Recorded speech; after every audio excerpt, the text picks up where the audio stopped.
ദേവാമൃതം. ദേവാമൃതത്തിൽ ഇനി വാസ്തുശാസ്ത്രം. ദേവാമൃതം.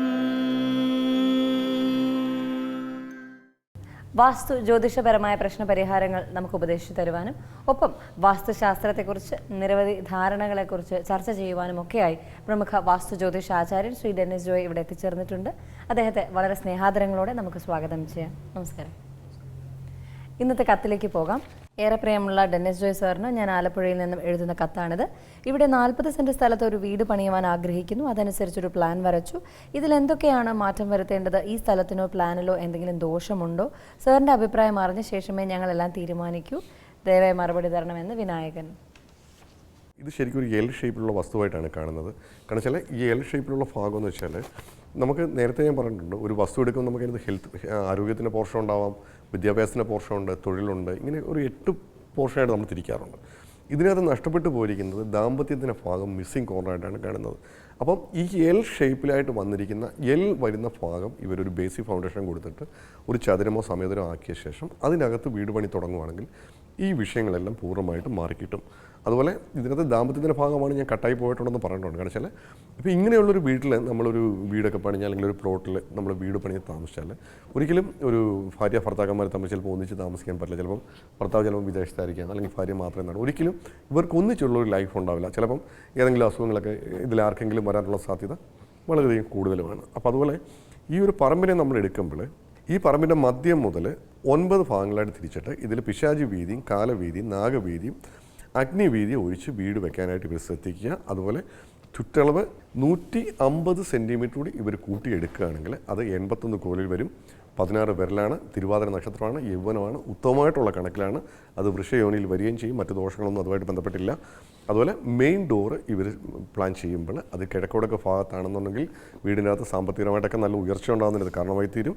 അതുപോലെ നോർത്ത് ഈസ്റ്റിലായിട്ട് ഇതിൻ്റെ ഡോർ വരുമ്പോഴത്തേക്ക് നമുക്ക് ഹെൽത്ത് വൈസ് ആയാലും പ്രശസ്തിയാണെന്നുണ്ടെങ്കിലും നല്ല സാമ്പത്തിക അഭിവൃദ്ധിയൊക്കെ ഉണ്ടാകുന്നതിന് അത് കാരണമാവും. അതുപോലെ തെക്ക് കിഴക്ക് ഭാഗത്തായിട്ട് തള്ളി കൊടുത്തിരിക്കുന്ന ഒരു വർക്ക് ഏരിയ ഉണ്ട്. കാരണം തെക്ക് കിഴക്ക് ഭാഗത്തായിട്ട് ഒരു വർക്ക് ഏരിയ നമ്മൾ തള്ളി കൊടുത്ത് കഴിയുമ്പോൾ അതിൻ്റെ തെക്ക് പടിഞ്ഞാറ് മൂല മിസ്സിങ് ആയിട്ട് പോകും. അതായത് കന്നിമൂല ഇല്ലാത്ത അവസ്ഥയിലേക്ക് പോകും. അപ്പോൾ ആ ഒരു വർക്ക് ഏരിയ ഇപ്പോൾ ഇവർ പൂർണ്ണമായിട്ട് അവിടെ നിന്ന് എടുത്ത് മാറ്റി വീടിനകത്ത് തന്നെ ഒരു വർക്ക് ഏരിയ കിച്ചണോട് ചേർന്ന് ഇവർ പ്ലാൻ ചെയ്യുവാണെങ്കിൽ അത് ഐശ്വര്യമാണ്. കാരണം വെളിയിലോട്ട് തള്ളി വർക്ക് ഏരിയ കൊടുക്കാതിരിക്കുന്നതാണ് ഏറ്റവും നല്ലത്. ഇവർക്ക് അങ്ങനെ ഒരു വർക്ക് ഏരിയ കൊടുക്കണമെന്നുണ്ടെങ്കിൽ ഈ പ്ലോട്ടിൻ്റെ തെക്ക് കിഴക്ക് ഭാഗത്ത് തെക്ക് കിഴക്ക് മൂലയും വീടിൻ്റെ തെക്ക് കിഴക്ക് മൂലയും മതിലിൻ്റെ തെക്ക് കിഴക്ക് മൂലയും തമ്മിലൊരു വരച്ചാൽ ആ മുറിയാത്ത രീതിയിൽ സെപ്പറേറ്റായിട്ട് ഇവർക്ക് വേണമെങ്കിൽ ഒരു വർക്ക് ഏരിയ കൊടുക്കാം. പക്ഷേ വീടിലോട്ട് മുട്ടാൻ പാടില്ല. അതുപോലെ ബ്രഹ്മസ്ഥാനത്തായിട്ട് ഒരു ഭിത്തി കാണുന്നുണ്ട്. അവിടെ ഒരു വാഷ് ബേസും ആർച്ചും എല്ലാം കൂടാണ് ചെയ്തിരിക്കുന്നത്. ആ ഒരു വാഷ് ബേസിനെല്ലാം അവിടുന്ന് പൂർണ്ണമായിട്ട് എടുത്ത് മാറ്റണം. കാരണം വെച്ചാൽ ബ്രഹ്മസ്ഥാനത്ത് നമ്മളൊരു ബെഡ്റൂമോ അല്ലെങ്കിൽ വാഷ് ബേസിനോ വെള്ളം കെട്ടിക്കിടക്കുന്ന ഒന്നും നമ്മൾ സാധാരണ അവിടെ ചെയ്യാറില്ല. അത് മലിനമായിട്ടുള്ള ജലമാണ് വാഷ് ബേസിൽ നിന്ന് നമ്മൾ പോകുന്നത്. അപ്പം വാഷ് ബേസിന് അവിടുന്ന് മാറ്റി സ്ഥാപിക്കുക. അതുപോലെ ബെഡ്റൂമിൻ്റെ സൈസ് ഒരു 35 സെൻറ്റിമീറ്റർ കൂടി കൂട്ടിയെടുത്തെങ്കിൽ മാത്രമേ ഇത് ബാല്യത്തിലേക്ക് വരികയുള്ളൂ. അപ്പോൾ ബെഡ്റൂമിൻ്റെ സൈസ് കൂട്ടിയെടുക്കുക. അതുപോലെ സൗത്തിൽ യമസൂത്രം തട്ടിയാണ് ഇപ്പോൾ ടോയ്ലറ്റ് നിൽക്കുന്നത്. കാരണം ഈ യമസൂത്രം തട്ടി ടോയ്ലറ്റ് വരുന്നത് അത്ര നല്ലതല്ല. അപ്പോൾ ഒന്നുകിൽ ടോയ്ലറ്റിൻ്റെ ഹൈറ്റ് കുറച്ച് കൊടുക്കുക. ബാക്കി ഭാഗം ഒരു ബ്ലാങ്കായിട്ട് അവിടെ വേണമെങ്കിൽ ഇവർക്കൊരു സ്റ്റോറേജ് സ്പേസ് ആയിട്ടൊക്കെ യൂസ് ചെയ്യുക. ആ ഭാഗത്ത് യമസൂത്രം ഓപ്പൺ ചെയ്യത്തക്കോണം ചെറിയ ഹോളുകളോ എല്ലാം കൊടുത്താൽ അതുകൊണ്ടുള്ള ദോഷം മാറി കിട്ടും. അല്ലാന്നുണ്ടെങ്കിൽ ഈ സൗത്ത് ഭാഗത്തു നിന്ന് യമസൂത്രം മുട്ടാത്ത രീതിയിൽ ടോയ്ലറ്റ് പ്ലാൻ ചെയ്യുക. അതുപോലെ നോർത്ത് ഈസ്റ്റിലുള്ള കാർ പോർച്ച് ഈസ്റ്റ് ഭാഗത്തേക്ക് ആറ്റിയെടുക്കുകയാണെങ്കിൽ അത് കുറച്ചുകൂടി ഉത്തമമായിട്ട് കാണുന്നുണ്ട്. അതുപോലെ നോർത്ത് ഈസ്റ്റ് ഭാഗത്ത് ഇവർക്ക് കാർ പോർച്ച് കൊടുക്കണം നിർബന്ധമാണെങ്കിൽ ഈ കാർ പോർച്ചിന് ബേസിക് ഫൗണ്ടേഷൻ കൂടി കൂട്ടിയെടുത്ത ശേഷം മാത്രമേ കാർ പോർച്ച് കൊടുക്കാൻ പാടുള്ളൂ. അതുപോലെ ഇദ്ദേഹത്തിന് ഇപ്പം വ്യാഴദശയിൽ രാഹുവിൻ്റെ അപകാരമാണ്. വ്യാഴപ്രീതി വരുത്തണം, നാഗപ്രീതി വരുത്തണം. മറ്റ് ദോഷങ്ങളൊന്നും ഞാൻ ഇതിനകത്ത് കാണുന്നില്ല. വീട് പണി ഇവർക്ക് തുടങ്ങുന്നതിന് വലിയ തടസ്സങ്ങളും ഞാൻ കാണുന്നില്ല. എത്രയും പെട്ടെന്ന് വീട് പണിയാൻ തുടങ്ങുക. അതുപോലെ ഈ ഒരു പ്ലാൻ ഇവർ കറക്റ്റ് ചെയ്ത ശേഷം വീണ്ടും എനിക്ക് അയച്ചു തരിക. നമ്മൾ ഈ പറഞ്ഞിരിക്കുന്ന തിരുത്തുകൾ മാറ്റിയെടുക്കുക. അതുപോലെ ചുറ്റളവ് ഒരു 2 കോലോ അല്ലെങ്കിൽ 150 സെൻറ്റിമീറ്റർ എങ്കിലും കൂട്ടിയെടുക്കുക. ഇപ്പം ആരാധനാലയങ്ങളുടെ എതിർവശത്ത് വ്യാപാര സ്ഥാപനങ്ങളാണ് ഉദ്ദേശിക്കുന്നതെങ്കിൽ എന്തെല്ലാം കാര്യങ്ങൾ അത്തരം ഓണേഴ്സ് ശ്രദ്ധിക്കേണ്ടതുണ്ട്? വ്യാപാര സ്ഥാപനങ്ങളാണ് ജസ്റ്റ് ഓപ്പോസിറ്റ് വരുന്നത്. നമ്മളെ ഒരു വ്യാപാര സ്ഥാപനം ഇപ്പോൾ ആരാധനാലയത്തിൻ്റെ അടുത്ത് നമ്മളൊരു വ്യാപാര സ്ഥാപനം തുടങ്ങുകയാണെങ്കിൽ പലപ്പോഴും റെൻ്റായിട്ടുള്ള കടയായിരിക്കാം പലപ്പോഴും നമ്മൾ എടുക്കുന്നത്.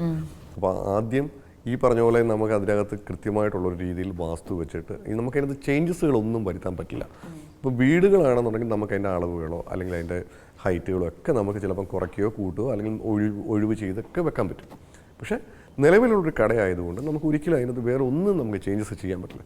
പിന്നെ ഇവർക്ക് ചെയ്യാൻ പറ്റുന്ന കാര്യം എന്ന് വെച്ചാൽ ഇതിൻ്റെ അകത്തുള്ള തൊഴിലിൻ്റെ പോർഷൻ നമുക്ക് കൂട്ടിയെടുക്കാൻ പറ്റും. അതുപോലെ കൗണ്ടറിൻ്റെ സ്ഥാനം, ദർശനം, അതുപോലെ ഇതിൻ്റെ അകത്ത് കടയുടെ ഉടമസ്ഥൻ ഫേസ് ചെയ്യേണ്ട ദിക്കുകൾ, ഇങ്ങനെയൊക്കെയുള്ള കാര്യങ്ങൾ നമുക്ക് അറേഞ്ച്മെൻറ്റ് ചെയ്യുവാണെങ്കിൽ കുറേയൊക്കെ ദോഷഫലങ്ങൾ അതുമായിട്ട് ബന്ധപ്പെട്ട് നമുക്ക് ഒഴിവാക്കാൻ പറ്റും. കാരണം വെച്ചാൽ വാസ്തുവുമായിട്ട് ബന്ധപ്പെട്ട് പറയുകയാണെന്നുണ്ടെങ്കിൽ അവരുടെ തൊഴിൽ ഭാഗങ്ങൾ നമുക്ക് എനർജൈസ് ചെയ്യാൻ പറ്റും. പിന്നെ നമുക്ക് ഈ വാസ്തു ഉപയോഗിക്കുന്ന ഗ്ലാസ്സുകളൊന്നും വെച്ചിട്ട് നമുക്ക് ആരാധനാലയങ്ങളാണെങ്കിൽ നമുക്ക് ഒരിക്കലും റിഫ്ലക്റ്റ് ചെയ്യാൻ പറ്റില്ല. അപ്പോൾ അങ്ങനെ വെക്കാതിരിക്കുന്നതാണെന്നല്ല, അങ്ങനെ വെച്ചാൽ ഗുണത്തേക്കാൾ കൂടുതൽ ദോഷഫലങ്ങളായിരിക്കും ഉണ്ടാവുക. അപ്പം ഇതിനകത്ത് ഇവർക്ക് ചെയ്യാൻ പറ്റുന്നത് ഈ പറഞ്ഞ പോലെ പഞ്ചഭൂതങ്ങളെ നമുക്ക് ഓരോ ദിക്കിലും വെച്ചിട്ട് നമുക്ക് ബൂസ്റ്റപ്പ് ചെയ്യാൻ പറ്റും. രണ്ടാമത്തെ കാര്യം, ഏത് ആരാധനാലയമാണോ അടുത്തുള്ളത് അവരുടെ പ്രീതി വരുത്തി പ്രാർത്ഥിക്കുക. ഇത് രണ്ടും ചെയ്ത് കഴിയുമ്പം അത്യാവശ്യം ഇവർക്ക് നല്ല ബിസിനസ്സും കാര്യങ്ങളുമൊക്കെ മുന്നോട്ട് പോകാൻ പറ്റും. രണ്ട്, നമ്മുടെ കൗണ്ടർ, കാരണം ഓരോ ആൾക്കാർക്കും ഒരു ഭാഗ്യദിശ ഉണ്ടാവും. പക്ഷേ ഈസ്റ്റ് ഗ്രൂപ്പും വെസ്റ്റ് ഗ്രൂപ്പും തമ്മിൽ ഉള്ള ഡിഫറൻസ് എന്ന് വെച്ചാൽ, ഇപ്പം വെസ്റ്റ് ഗ്രൂപ്പുകാരാണ് ഇപ്പോൾ ആ ഒരു കട എടുക്കുന്നതെങ്കിൽ അവർക്ക് ഈ കടയുടെ അല്ലെങ്കിൽ അവർ ഫേസ് ചെയ്യുന്നത് വെസ്റ്റ് ഭാഗത്തോട്ടായിരിക്കണം. അപ്പോൾ ഇവർക്ക് വെസ്റ്റ് ഭാഗത്തായിട്ട് ഇവരുടെ ലക്കി കളറുകളൊക്കെ ഇവർക്ക് ആ ഭിത്തിയിൽ അപ്ലൈ ചെയ്യാൻ പറ്റും. ഇതിൻ്റെ ഏറ്റവും ഉപരി ഇവരുടെ തൊഴിലിൻ്റെ പോർഷൻ നമുക്ക് എനർജൈസ് ചെയ്തെടുത്താൽ കൂടുതൽ ബിസിനസ് കിട്ടുകയും ചെയ്യും. പിന്നെ ആരാധനാലയത്തിൽ ഏതാണോ അതിൻ്റെ പ്രീതി വരുത്തുകയും അവിടെ അനുഗ്രഹം വാങ്ങിക്കുകയും കൂടി ചെയ്ത് മുന്നോട്ട് പോകുകയാണെങ്കിൽ മറ്റ് ദോഷങ്ങളൊന്നും ഇല്ലാതെ മുന്നോട്ട് പോകാൻ പറ്റും. വാസ്തുശാസ്ത്രത്തിന്റെ ഇന്നത്തെ അധ്യായം ഇവിടെ പൂർണ്ണമാവുകയാണ്. വാസ്തു ജ്യോതിഷപരമായ പ്രശ്നപരിഹാരങ്ങൾക്ക് ശ്രീ ഡെന്നിസ് ജോയിൽ നിന്ന് മറുപടി ആഗ്രഹിക്കുന്നവർ താഴെ കാണുന്ന നമ്പറിൽ അദ്ദേഹത്തെ കോൺടാക്ട് ചെയ്യാവുന്നതാണ്. പ്രശ്നപരിഹാരങ്ങൾ സ്വായത്തമാക്കാവുന്നതാണ്. അതുപോലെ നിങ്ങളുടെ വാസ്തു ജ്യോതിഷപരമായ പ്രശ്നപരിഹാരങ്ങൾക്ക് ഞങ്ങൾക്ക് എഴുതിയറിയിക്കേണ്ട വിലാസം: producer Devamritham, Kaumudi TV, Kaumudi buildings, Pettah, Thiruvananthapuram. ദേവാമൃതത്തിന്റെ മനോഹരമായ ഇന്നത്തെ അധ്യായം ഇവിടെ പൂർണ്ണമാവുകയാണ്. മറ്റൊരു പുതുമ നിറഞ്ഞ അധ്യായമായി വീണ്ടും കണ്ടുമുട്ടാമെന്ന ശുഭപ്രതീക്ഷയോടെ വിടവാങ്ങുന്നു. നന്ദി, നമസ്കാരം. പൂർണ്ണപ്രഭവിരിയും മൺതരിയിൽ ഇരുസന്ധ്യകൾ തന്നിലാവിന്മേലൊരു പ്രഭയായി കൊളുത്തുന്നു ദീപനാളം. അതു തൻ കൃപയായി പകരുന്നു ദേവാമൃതം.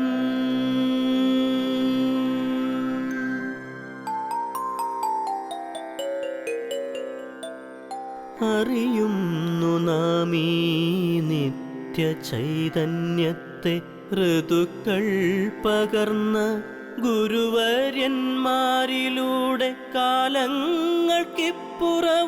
അണയാത്തൊരു നാളം കൃപയായി പകർത്തുന്നു ദേവാമൃതം.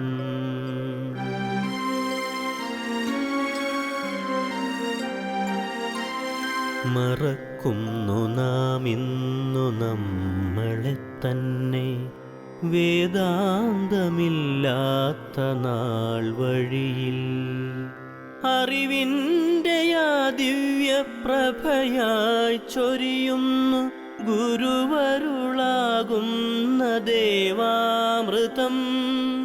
ഗുരുവരുളാകുന്ന ദേവാമൃതം.